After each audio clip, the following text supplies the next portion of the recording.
হাই এতিয়া ৰাতি 2:50 হৈছে আৰু 2:50ত আমি এখন এৰোপ্লেন চাবলৈ ৰৈ আছোঁ। এখন আচৰিত এৰোপ্লেন আহি আছে এতিয়া। এৰোপ্লেনখন শিৱসাগৰ এজন ব্যৱসায়ীয়ে তাক ক্ৰয় কৰি আনিছে। আচলতে সেইখন হ'ব এখন ৰেষ্টুৰাঁ, এখন হোটেল। সেইখন এখন ট্ৰাকত মুম্বাইৰ পৰা তেখেতে আনি আছে। মোৰ বন্ধু অজিতৰ লগত আমি একেলগে সেই কণ্টেইনাৰখন চাবলৈ, সেই এৰোপ্লেনখন কেনেকৈ আনিছে সেইখন চাবলৈ এতিয়া ৰৈ আছোঁ।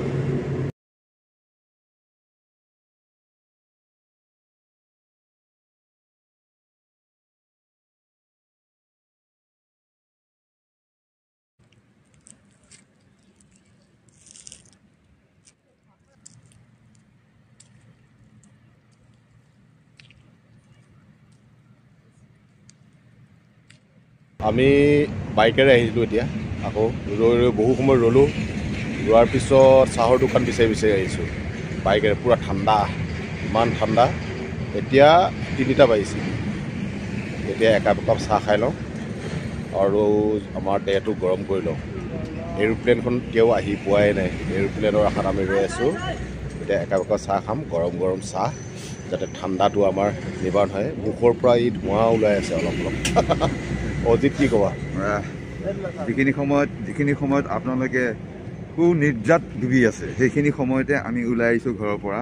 আৰু এতিয়ালৈকে আমি আছোঁ একমাত্ৰ এটা লোভতে আছোঁ, সেইটো লোভটো হ'ল সেই এৰোপ্লেনখন চাবৰ কাৰণে। গতিকে যদি আপোনালোকে ভাবে যে এৰোপ্লেনখন চাবৰ কাৰণে লাগে বুলি, তেতিয়াহ'লে হয়তো আপোনালোকেও আমাৰ নিচিনাকৈ এনেকৈ ইমান ৰাতিয়ে আহিব লগা হ'লহেঁতেন। কিন্তু আপোনালোকেতো ধৰি লওক নিদ্ৰাত আছে, গতিকে আমাৰ ভিডিঅ'টো চাব আৰু এৰোপ্লেনখন দেখা পাব।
বহু সময়ৰ অপেক্ষাৰ পিছত অৱশেষত জাগি আহি উপস্থিত হ'ল এইখন উৰাজাহাজ। আৰু এই উৰাজাহাজখন আহি ইয়াত জাগীৰোড শিলগঙাত উপস্থিত হয়হি। আৰু জাগীৰোড শিলগঙাত যেতিয়া উপস্থিত হয়, তেতিয়া এখন অটো, যি টেম্পো, এই অটো টেম্পোৰ লগত সংঘৰ্ষ হয়। কাৰণ পথৰ দাঁতিতে ৰাখি থৈছিলে সেই টেম্পোখন, আৰু লোকৰ সহযোগত তেওঁলোকে এই যিখন টেম্পো আছিল, টেম্পোখন পথৰ পৰা আঁতৰাই